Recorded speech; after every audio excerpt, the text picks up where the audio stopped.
Now in Karnataka, one of the states worst hit with COVID, capital Bengaluru used to have the bulk of newly reported cases. Now it accounts for less than half. But that's because COVID is advanced to the rural areas and the state is trying to adapt to these changes. Vaccine wastage. Deputy commissioners from Karnataka's worst hit districts in a video conference with the Prime Minister. Prime Minister has talked to DCs and he said the focus is on the villages. So villages should use volunteers' strength and people representatives put together. They have to fight the COVID at the village level. And DC should work as a field commanders. While earlier, capital Bengaluru reported most of the new cases in the state, the bulk of the numbers is now from the districts.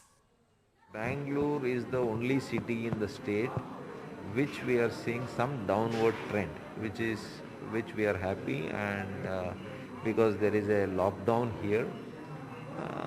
So there are many reasons why it has gone down, and this was the epicenter to begin with. So it was the initial cities where the surge happened. Now it is moving towards rural areas and the distant districts.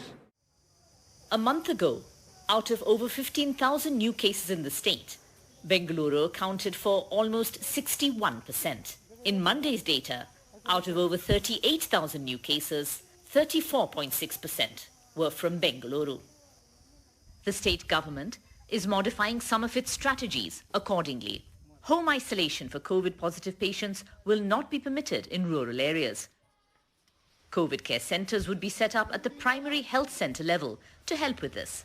At schools, hostels, marriage halls as needed. House-to-house surveys are to be conducted with rapid antigen tests and phone triaging. Every district hospital will permanently have 100 ICU beds. There will be an increase in oxygenated beds, oxygen generators and oxygen bottling plants across districts. The majority of new COVID-19 cases in Karnataka come not from capital Bengaluru, but from other districts. The urgent need now is to ramp up facilities in areas that did not have the best of health care to begin with, even before the pandemic. With Govind and Kumar, Maya Sharma for NDTV.